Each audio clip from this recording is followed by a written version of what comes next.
What's up, people? This your boy Phil. I'm the one who tells the truth and nothing but the truth. Say help me, God.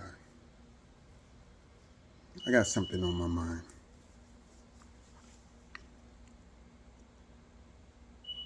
See, me, when I was coming up, I saw the struggle of my mom working at a young age, 7 years old. I think that's the youngest I can remember. And my mama dragged me in the kitchen. And I wonder why she dragging me in the kitchen.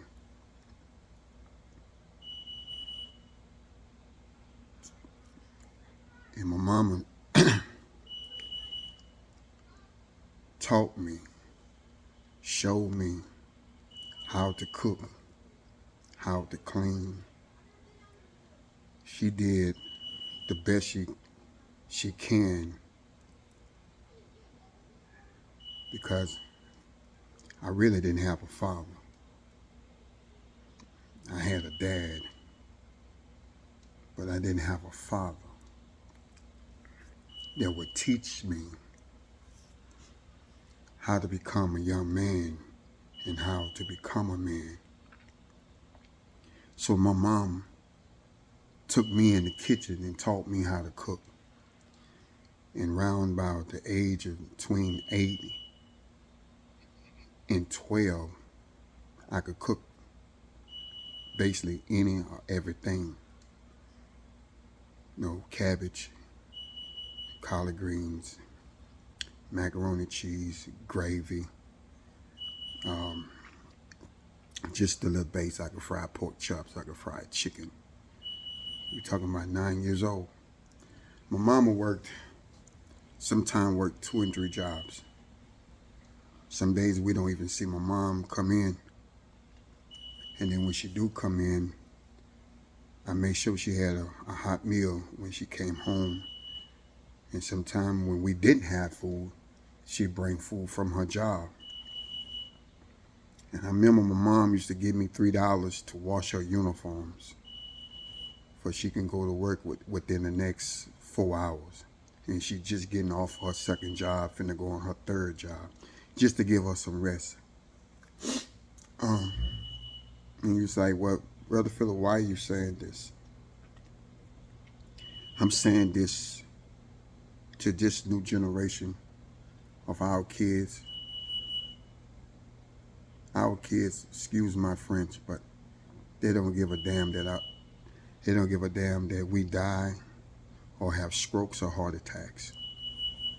As long as they say of somebody they meet on the streets saying, that's my friend, that's my dog, that's my homeboy, and you don't know this dude from Adam to Eve.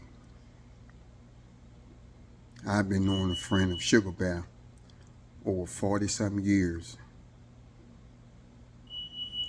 Now that's a dude I can call my brother. His name is Elton Craig, but we call him Sugar Bear. In this generation, you take your time raising your kids from babies, bring them in everything they wanted, make sure they dress good, look good. People brag on you, bro. You got them kids looking good. I remember when Lenoid and Gerard,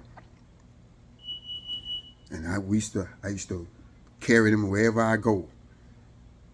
And the only thing I used to say I regret with Flip, that Flip played basketball so good, I didn't really know anything about basketball. And I didn't realize Flip was so good at basketball until I brought him to my job because my client said he can beat him in basketball. And I think Flip was like 14 at the time, and my client was like 23, 24. And the client was good at basketball. He whooped everybody. But I said, man, I'm going to bring my son over here and whoop you. One Saturday, I brought Flip over there to play basketball, and I believe they was going to 12. They won by 1 point. Flip slaughtered the dude, beat him 12-2. I guess he let him score them too because he felt sorry for him. He was hitting outside shots and stuff, then driven to the basket. And I think that's the only regret I have in my life, raising Flip, that I didn't show him more attention, give him more attention to basketball. But Lenord, I gave a lot of attention to Lenord because I know football. And wherever I put him on football team, coaches fighting over him. Oh, I want him on my team. They calling me, man, you say you're going to let Lenord play for me, man. Now let me have Black, man. Let me have. And I had to choose what team I want him to be on. And he didn't go. He had enough talent to go to the pros. He had enough talent to play for the school. He didn't do it. I was there. My time, my money. Then you raise Philip Jr. At the time, he had the talent to play basketball, football.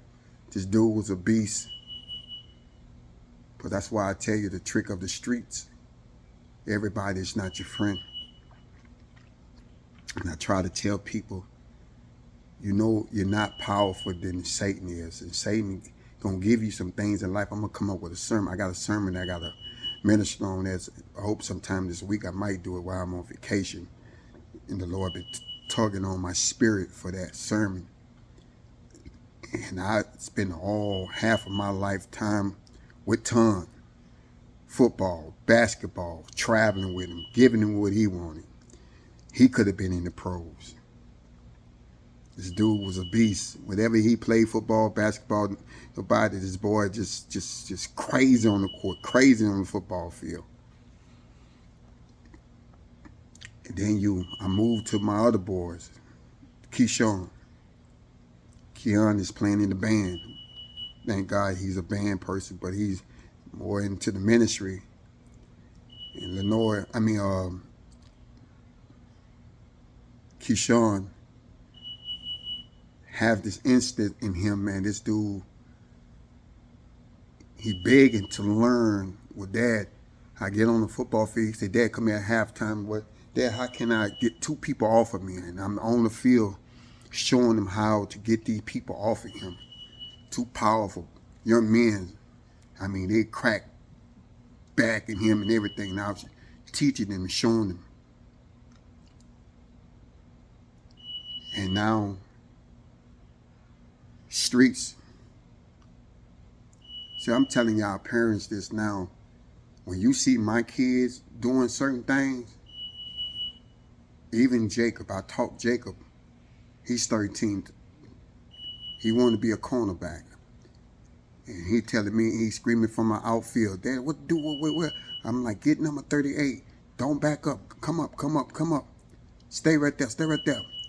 It's coming to you. I'm looking at it, going in motion. I was right. Jacob caught the interception.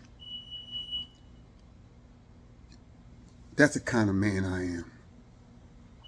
I'm that father. I'm not a father figure. I am a father.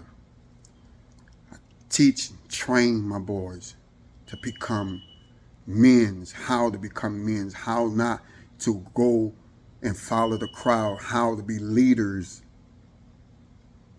But this generation want fast money. Satan give them that fast money life. Satan give them the women's sex, drugs, marijuana, whatever else they want to smoke and put up their nose or whatever they want to vape. They want to have sex before their time. They want to live with women. They want to make babies. And I have this little business I have. I don't call this my little business. This is my baby. This is my baby. Mom and them Soul Kitchen. I don't have breaks. I don't take breaks. I work hard. I cook. And I fix the plate. Put them in the truck. Then I got to go out and deliver. Then I got to go to the store sometime, or my wife go to the store. Then I got to come back home, clean my kitchen like it never, my kitchen like somebody, like 20,000 people been in there. Then I got to clean that kitchen up. And then I got to prep for the next day. And I tell my kids, I say, you know what? I'm doing this business not for me and Sonia, but I'm doing this business for y'all, because the Bible say leave an inheritance for your children's children. Not only the business I leave for my children and my grandchildren, but I give them words and encouragement, the word of life. I give them the word of God. And sometimes when you, put it like this, when you see my kids doing certain things, you see my boys in the streets, and you see them, and then you come and see me what I do, and you be wondering, why are your kids doing that? Why are your sons doing that and he doing this? And you working hard and you trying to build a business up for your children, your grandchildren. And I'm always going to say this, because the streets get more respect than the parents. Our kids love their friends, call so friend, their associates, more than they love their parents. And that's why you see more kids and grown men, they get killed, they shot up, they get stabbed up, they overdose, OD'd on drugs and stuff. Because when the parents tell the teenagers, don't go here, don't do this, be better than me, you smarter than me, I want you to go this way, do this with your life. Be a leader and not a follower. You know what they tell us? Man, look, y'all old folky. Nobody do them things no more what y'all used to do when y'all coming up. And that's the reason why we are 56. That's why my mama was 79 when she passed away. That's why your grandma is about to be 80. That's why your mama about to be 57. Your daddy about to be 56 on Saturday. See, y'all youngsters ain't going to get to see 21, 24, 25. Y'all ain't going to get to see 50, 56, and 60, and 70. This generation is not going to get to see that. Either you're dead, or you're in jail, or you're in a mental hospital. And you don't want to listen to the parents. You don't want to listen to us. But your mothers carry you, and your daddy teach and train you from a baby until you get to smell yourself. And you can talk to your mama and your daddy any kind of way. You could do all this crazy stuff behind our back. See, you can fool the parents some of the time, but you can't fool God none of the time. You youngster, I'm going to tell y'all one thing. God ain't going to never lead his children blind. I mean, when I say his children, I'm talking about me as a child of God. He'll never lead us blind. He gonna always give us that how y'all say that, the intuition. He gonna never let things go past us. God gonna always tell us what you're doing. You might can call us and say, "Well, Dad, I'm doing this. I'm doing this." No, actions speak louder than words. But y'all children, y'all are so disrespectful to your parents. And some of y'all gonna die. Some of y'all gonna get murdered. Some of y'all gonna get life in prison. Some of y'all gonna do 10 to 5 in prison. Some of y'all gonna be in a mental hospital.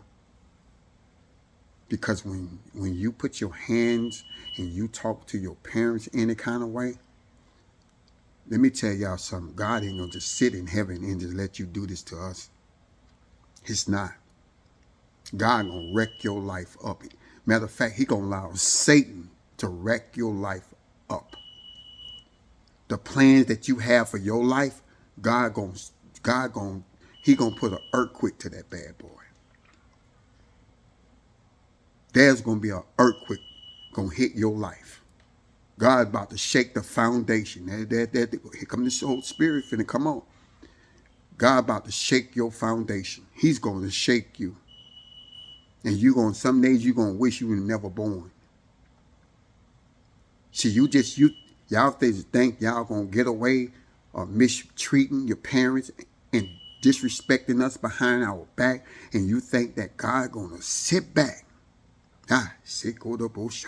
You think God going to sit back and let y'all do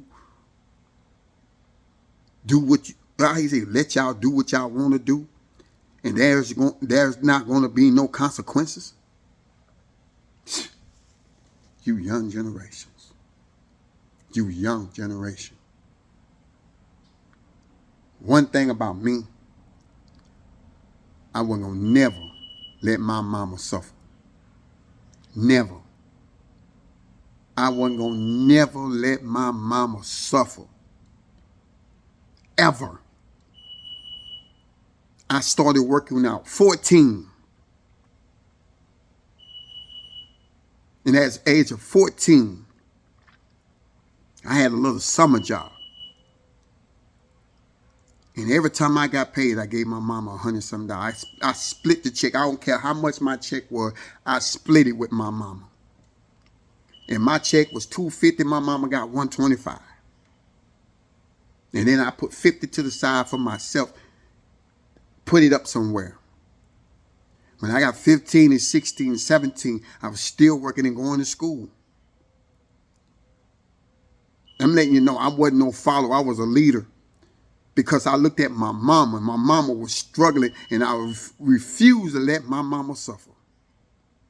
My daddy was nowhere around in my life to teach and train me to be a man. I had to learn to be a young man, a man, tell you through looking at other men's. Reverend Franklin, looking at Larry McGee, what other men's I had to look at? I had to look at other men's, man. Looking at Pookie and them, Tyrone. The men's was in the church. And then I had, even when I was young, at Uncle Feet, man was taught me a valuable lesson of how to work hard. Even though he ain't pay me, I thought, look, man, what kind of money you giving me? Like, you have to earn your money. I had to earn my money. Get up at 5 in the morning, slop hogs, and sell watermelon, sell vegetables, do something to earn $10. I know what the value of $1 was, but I would never let my mama suffer. When I got older, when my check was $250, $500, my mama had $225. I took care of my mom. I made sure when I got married, I made sure my mama bills was taken care of. I helped her. I took her to the doctor. Me and my mama worked together. I never disrespect my mama ever.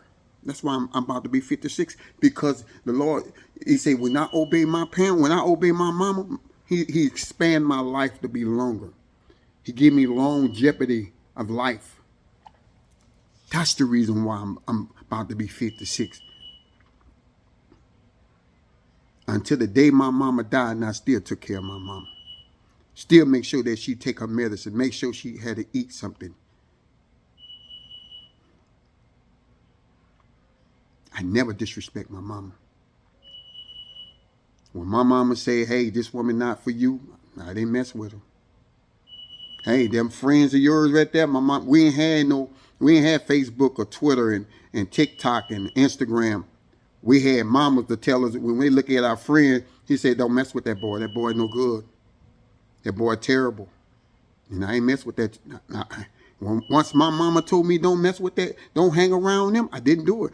Then your next following month, they get shot down. They robbing people. They selling drugs. They selling weed. Back in the day, they were selling weed. Angel does. They were selling weed. I had a chance to sell weed and make a little couple of dollars. I know that would devastate my mama. That would hurt my mama. Anything that would hurt my mama, I ain't do it. Even when I act a fool in class, I know it was going to hurt my mom, but my mom would beat the daylights out of me and got me straight. But when I had to know my mom had to take off work to put me back in school when my daddy wouldn't come back and put me in school, and I saw it when after she beat me and I know it hurted her, I ain't getting back in trouble no more. And I wish she could tell you, I ain't get back in trouble because I saw the pain in her eyes. And I never wanted to hurt my mama again. And I didn't. But this generation, what we living in right now, they don't give a damn about us. They don't give a damn you have a heart attack. They don't give a damn you have a stroke. They don't give a damn you live or die. Long as they get their weed, get their vape, get their little women, they 16, 15 years old, 14 years old, have a girlfriend, 17, 18, 20-year-old girlfriend, got girls pregnant, they don't have a pot to piss in, they got a window to throw it. They ain't got no job, but what they doing, they selling weed, they selling drugs to take care of their need. Fast money give you a short life. That's come from Holy Ghost. A fast life give you a short life. And I tell my kids and I tell anybody, I don't care who you are. When you go behind the bars, don't call me. I'm not getting you out of jail. I'm not putting that on your books. You go to the hospital, I'm not visiting you in the hospital. And if you die on the streets, I'm not coming into your funeral. They say, boy, I feel you harsh. No, I'm just being a man. Because when you wouldn't listen to me, why should I run to you? I don't care you live or dead or die or spending life in prison. When I'm telling you to do what's right and you don't want to do it, don't ask me to respond to your consequences, because I'm not going to react to it. So I tell everybody, I don't care who you is. If you see my boys doing something crooked, out of bounds, say your daddy don't do that. Your daddy not into none of that stuff. I don't smoke. I don't drink. I don't go to no clubs. I don't do none of that junk. Am I perfect? Hell no. But I know one thing. I'm not going to allow my life to cut short to enjoy the world life. No. I don't have breaks. You see me still got this thing on, this apron. When I get through doing what I have to do, I come back home and got to start all over. Tired, broke down, hurt. Tired. I mean, sometimes you can't stand up. I have to lay down, but take a shower. Some days don't even want to take a shower. Y'all youngster, y'all generation, this young generation, bro. Some of them so hooked on drugs, it's ridiculous. Some of them got to have a vape, and they don't understand that vape is going to cause cancer. A lot of them young ladies is telling you on Instagram and Twitter, vape is killing them, causing cancer. Marijuana, tearing your lungs up. You can't tell the youngsters nothing. You barely could tell the grown folks something. And I always say, you grown people, don't tell your children to stop doing something when you still doing it. See, I try to live a life, I'm trying to live an example for my kids to look at my life and say, well, my daddy don't do that. So I'm gonna walk the way my daddy walked. I guess that was on my heart, y'all. We take our kids, man. We give them everything, bro. We go to their football games screaming and hollering, their basketball games screaming and hollering. I have some days when I was so tired I couldn't even hardly walk, and go to Philip Jr. game, Lenore games, Keyshawn games, Jacob game when he did play ball. I'd be so dead tired, y'all. I'd be so tired. Some days I can't walk, but I wanted to show them that I support them. That hey, Dad is here for you, man. Your father's here, and I'm gonna root you on. I'm gonna show you some things, some techniques, what you need to do, and I'm gonna try to guide you with some words of wisdom. They take our words of wisdom and just put on it. They just take poo and just mash it in our face. Say, I don't need your wisdom. I don't need your knowledge. I don't need nothing from you. I'm going to do me. That's what our kids tell us. We going to do us. And I know a lot of parents I know that lost their kids, lost young men's gone. Their sons is gone. I know at least 10 young men's gone before their time. Before their time.